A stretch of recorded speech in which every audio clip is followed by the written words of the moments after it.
Tapi memang yang sangat kami waspadai juga laut, karena tingginya gelombang laut ya, kemarin terjadi misalnya 2,5 sampai 3 meter, ini juga harus kita waspadai. Libur dan puncak balik ini benar-benar ready to deploy, termasuk personilnya. Saya terima kasih kepada semua pihak, termasuk juga BUMN tentunya yang berupaya untuk sama-sama berupaya untuk kita kurangi atau turunkan harga tiket di berbagai moda transportasi. Yang pertama, untuk angkutan udara yang kita kawal bersama-sama, termasuk nanti pada saat persiapan Natal. Sudah disiapkan alat berat, dilaporkan dari Kementerian PU, nanti Pak Dirjen bisa mengkonfirmasi ini, 440 alat berat dan 137 titik material sudah tergelar atau sedang memang sudah pada status yang mulai mengkhawatirkan, dalam arti sudah warnanya warna kuning gitu. Nah, sebelum merah. Tadi kami baru saja melakukan rapat koordinasi membahas 2 agenda. Yang pertama adalah rancangan undang-undang Sistranas, Sistem Transportasi Nasional, yang sudah sekian bulan kita kawal dalam sejumlah tahapan. Intinya adalah bagaimana mengintegrasikan berbagai perundang-undangan, peraturan yang berurusan dengan pengaturan transportasi multimoda di Indonesia.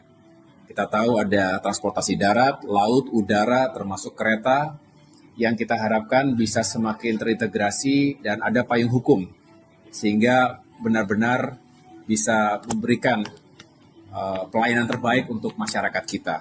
Yang kedua, tadi kita juga membahas secara khusus tentang persiapan kita menjelang Natal dan Tahun Baru. Kita ketahui bahwa kita prediksi jumlah perjalanan di masa Natal 2025 dan Tahun Baru 2026 ini kurang lebih 120 juta perjalanan. Ini data dari Kementerian Perhubungan. Dan juga kita lakukan sejumlah evaluasi terhadap penyelenggaraan Nataru tahun lalu, termasuk juga arus mudik Lebaran tahun ini, sehingga harus selalu ada perbaikan, walaupun alhamdulillah penyelenggaraan Nataru dan Lebaran terdahulu juga cukup banyak peningkatan, bahkan cukup signifikan penurunan jumlah kecelakaan dan korban di jalan, dan sekaligus bisa dikatakan perjalanan masyarakat bisa berlangsung dengan baik, aman dan nyaman secara umum. Dan tentunya ada beberapa insentif, intervensi pemerintah untuk bisa mengurangi biaya perjalanan dalam bentuk diskon. Misalnya untuk penerbangan ekonomi hingga 14%. Lalu di bidang laut ya, kapal juga ada 20% untuk pengurangan harga tiket kapal Pelni. Kemudian juga ada kereta, 30%.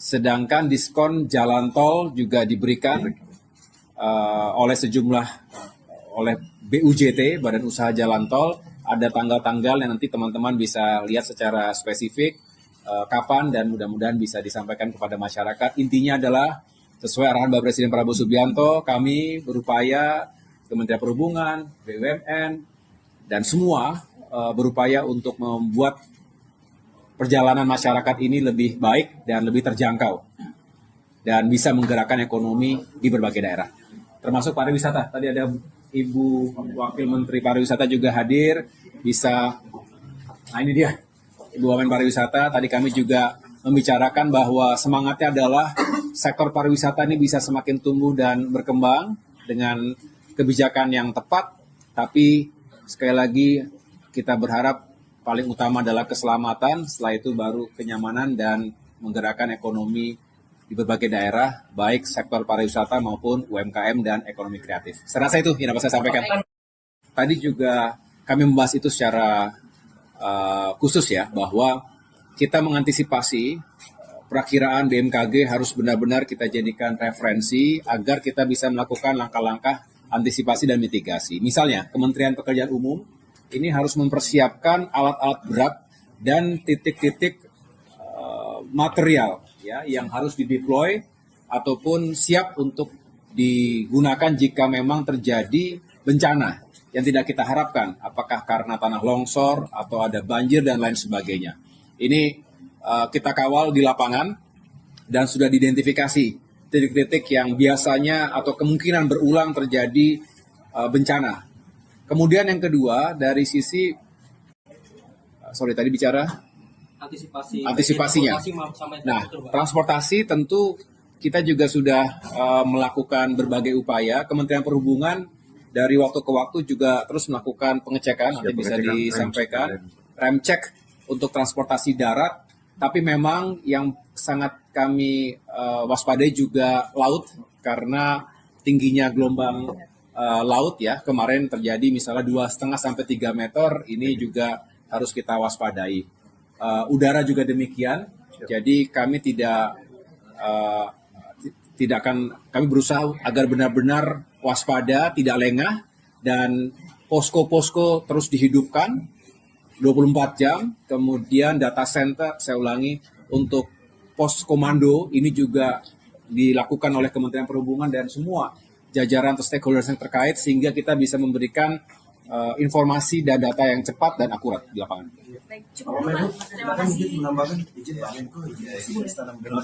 Kami mendahului ya, makasih. Informasi dari teman-teman BMKG. Untuk itu, semua sektor transportasi kita mempersiapkan berbagai antisipasinya. Dari mulai kita rem cek, kesiapan sarana transportasi, nah khususnya yang laut. Kita mempersiapkan pencegahan-pencegahan. Dari mulai kampanye keselamatan, memberikan kesadaran buat teman-teman yang bekerja di sektor laut, pemberian life vest dan lain-lain, kita sempurnakan. Termaksud teman-teman kita mempunyai skenario bila terjadi apa-apa, apa yang kita lakukan sudah kita persiapkan. Kita sudah koordinasi dan rapat dengan Kepala Staf Angkatan Laut, dengan teman-teman polisi, akan menyiapkan patroli di jalur-jalur yang dimungkinkan akan ramai dalam perayaan Natal dan Tahun Baru. Mohon doanya aja, mudah-mudahan tidak terjadi apa-apa. Oke ya teman-teman ya, yuk makasih ya.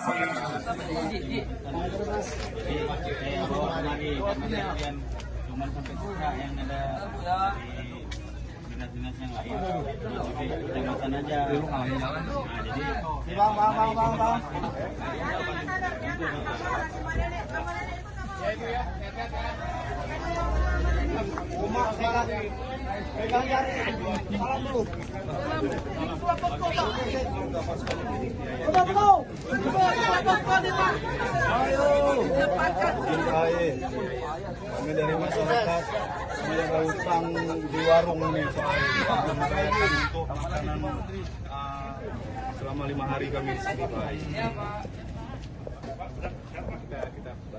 Saya menyampaikan dari warga ya. Wah.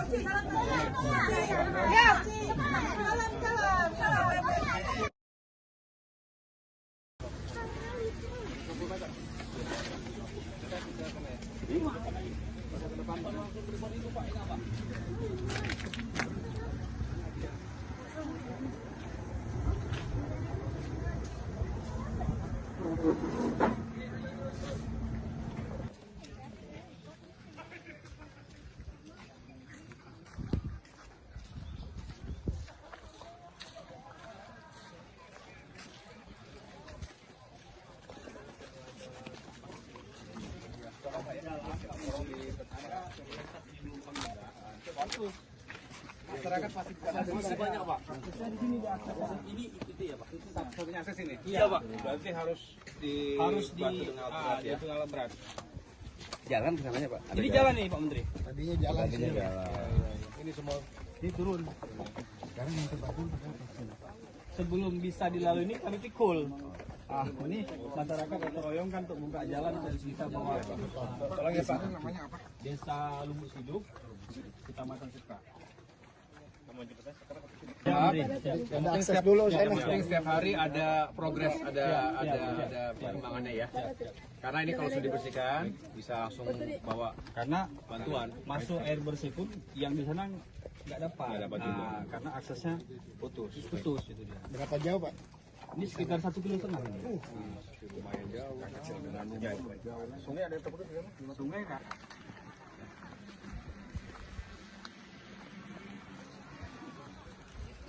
Jembatan terputus Lubuk Sidau, Kecamatan Sitrak, Tamiang. Habis Pak, habis. Masih ada sisa masih pecah Pak.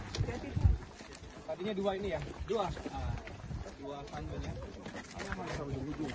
Iya jatuh. Hati-hati.